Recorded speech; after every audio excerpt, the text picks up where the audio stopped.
नमो बुद्धाय। दोस्तों दोस्तों क्या आप जानते हैं कि भारत के इतिहास का एक महान अध्याय जिसे सदियों से अनसुना कर दिया गया, एक ऐसा शक्तिशाली राजवंश जिसने गुप्त साम्राज्य से पहले और उसके समानांतर मध्य भारत के विशाल भूभाग पर अपनी अमिट छाप छोड़ी, पर जिसका नाम इतिहास के मुख्य पन्नों से लगभग गायब है। नागवंश। जी हां, हम बात कर रहे हैं भारत के नागवंश की।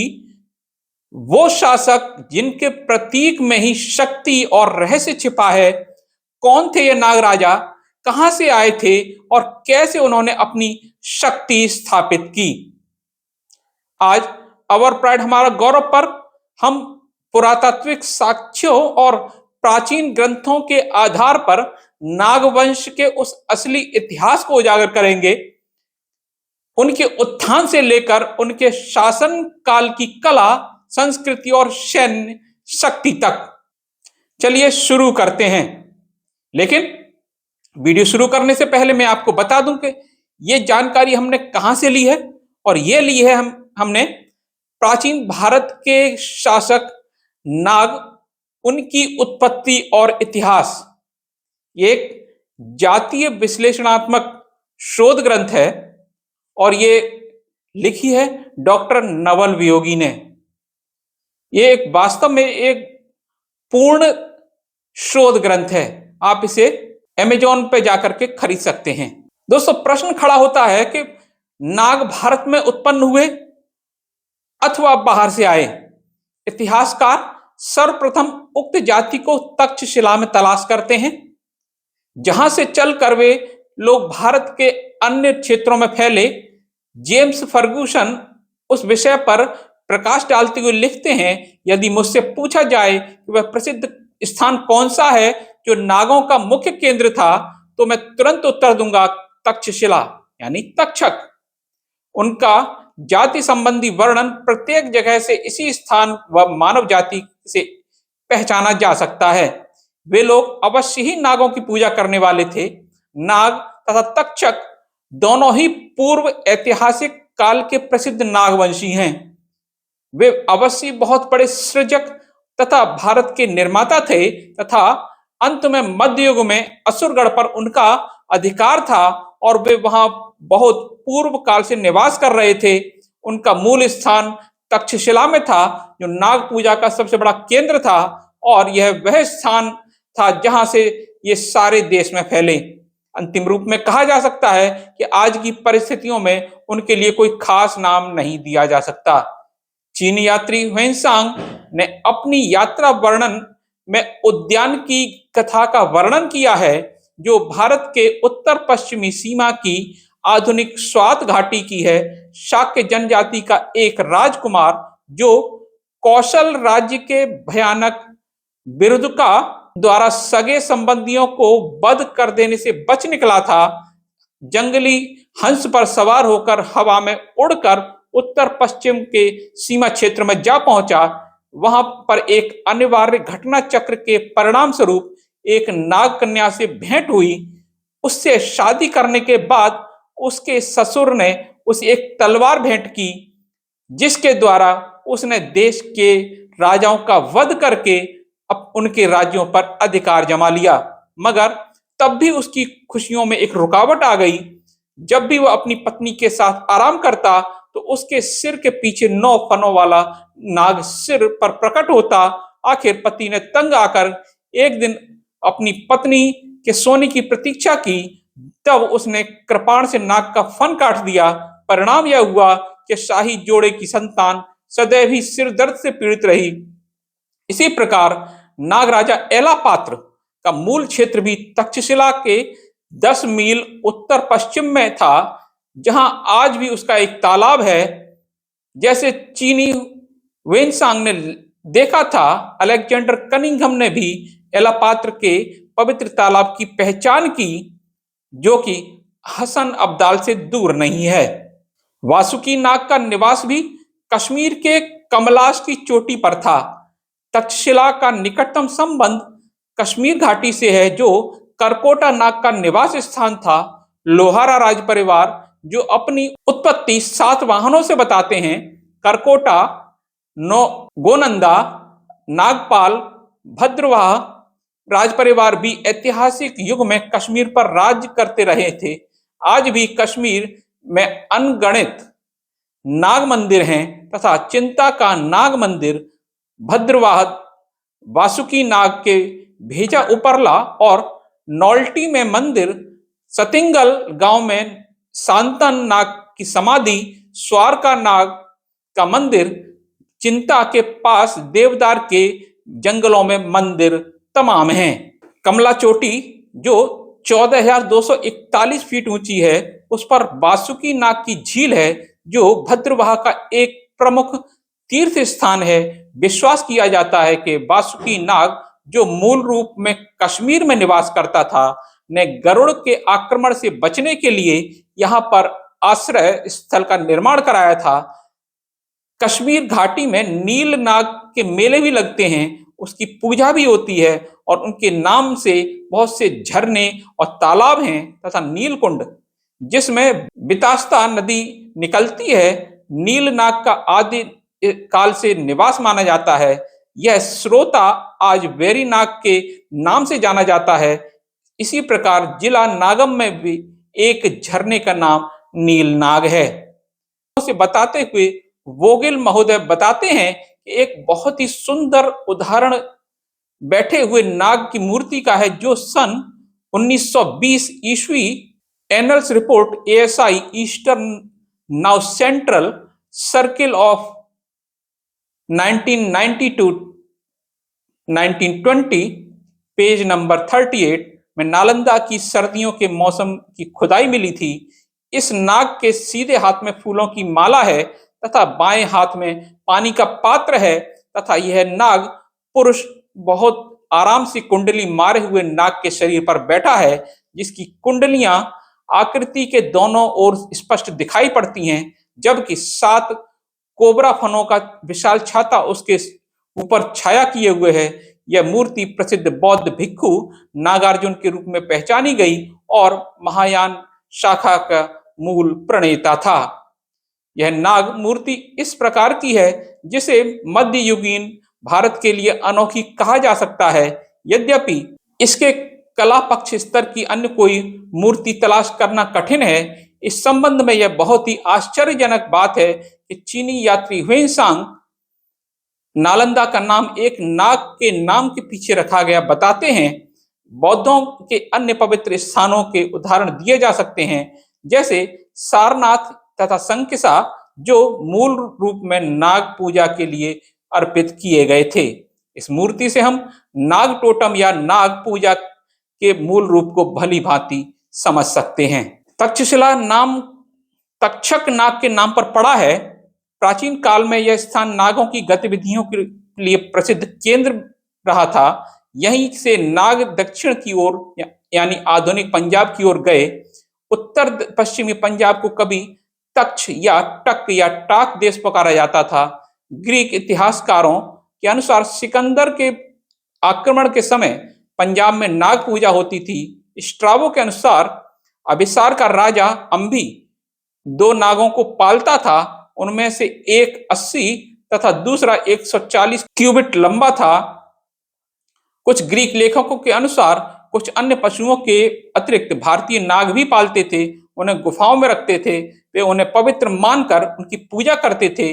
आज भी गूगा नाग की पूजा पूर्वी पंजाब, उत्तर प्रदेश और राजपूताने में होती है। ये गूगा नाग, इसको गोगा महाराज भी कहते हैं।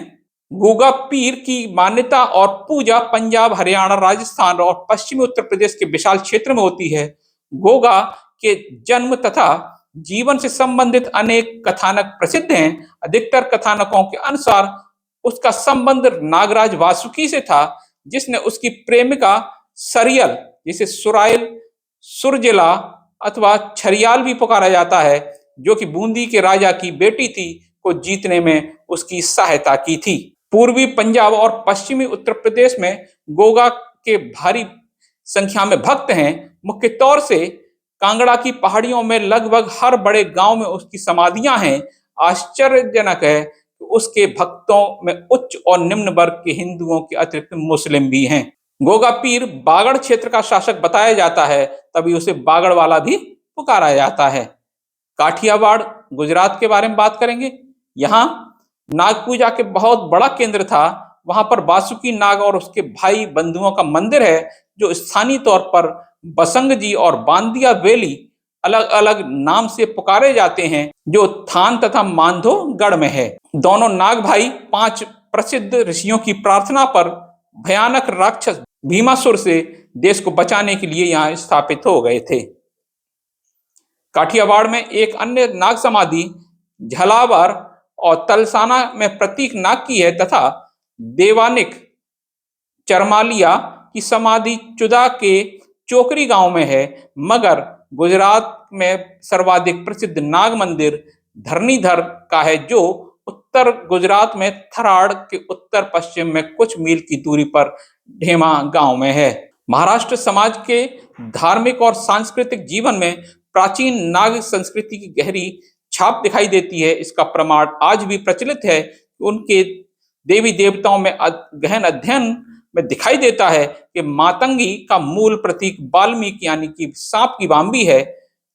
वाल्मीकि के रूप में ही दक्षिण के अनेक स्थानों पर रेणुका, एलम्मा और मातंगी की पूजा होती है, एवं गोमांतक और दक्षिण कोंकण में सांतेरी नाम से बांबी की पूजा की जाती है।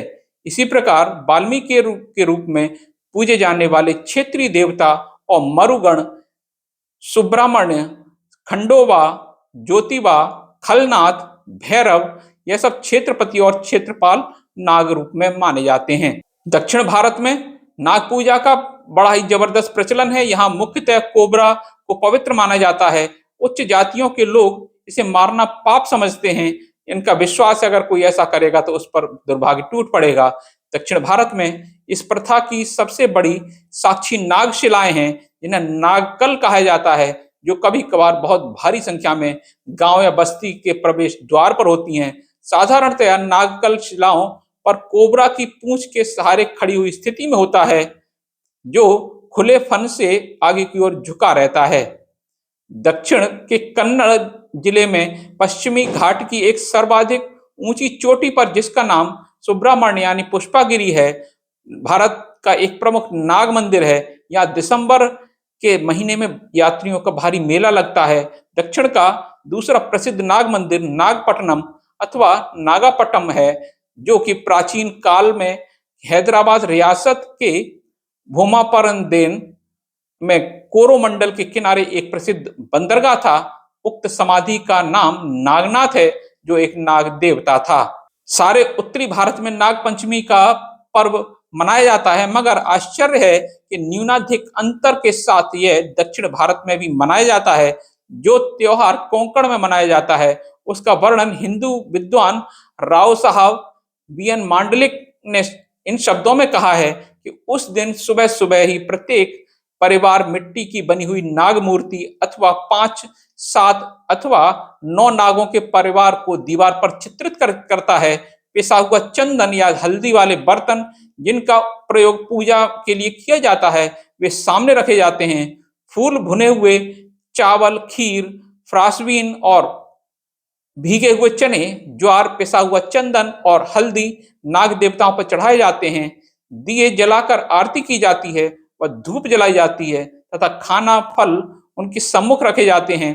उस दिन परिवार के सदस्य केवल उबला हुआ भोजन करते हैं। दोस्तों, ये जो हमने चर्चा की उससे स्पष्ट है कि तक्षशिला नागों का प्रमुख केंद्र था। वहां से नाग चलकर भारत के विभिन्न भागों में फैल गए। कश्मीर में मिले नाग मंदिरों, जल स्रोतों, तालाबों से स्पष्ट हो जाता है कि वहां कभी नागों का प्रमुख केंद्र रहा होगा। हिमाचल की चंबा, कांगड़ा व कुल्लू घाटियों से मिले वासुकी नाग, इंदु नाग, मूल नाग, कलिहार नाग के मंदिरों, देतनाग की समाधि के तथ्य इस प्रकट करते हैं कि कभी यहाँ नाग सारे क्षेत्र में निवास करते थे और वे सत्तासीन थे। उत्तरांचल व नेपाल में भी नाग पूजा के प्रमाण मिलते हैं। असम में आज भी नाग पूजा करने वाली जनजातियां निवास करती हैं, जिनमें कुकी नाग, वोदो नाग, माओ, टांगखुल, कोरिय, खासी नाग जातियां प्रमुख हैं। मणिपुर का राज परिवार अपनी उत्पत्ति पाकुंगबा नामक नाग देवता से मानता है। पंजाब, उत्तर प्रदेश, हरियाणा, राजस्थान के अनेक स्थानों पर गोगा पीर नाग की पूजा होती है। बड़े बड़े मेले लगते हैं। भले ही बाहर से आने वाली अनेक आक्रमणकारी जातियों के आ बसने के कारण मैदानी भाग से प्राचीन नाग पूजा के प्रमाण समाप्त हो गए हैं, मगर हम कह सकते हैं कि इस भाग में नाग जातियां निवास करती थीं और शासन भी किया।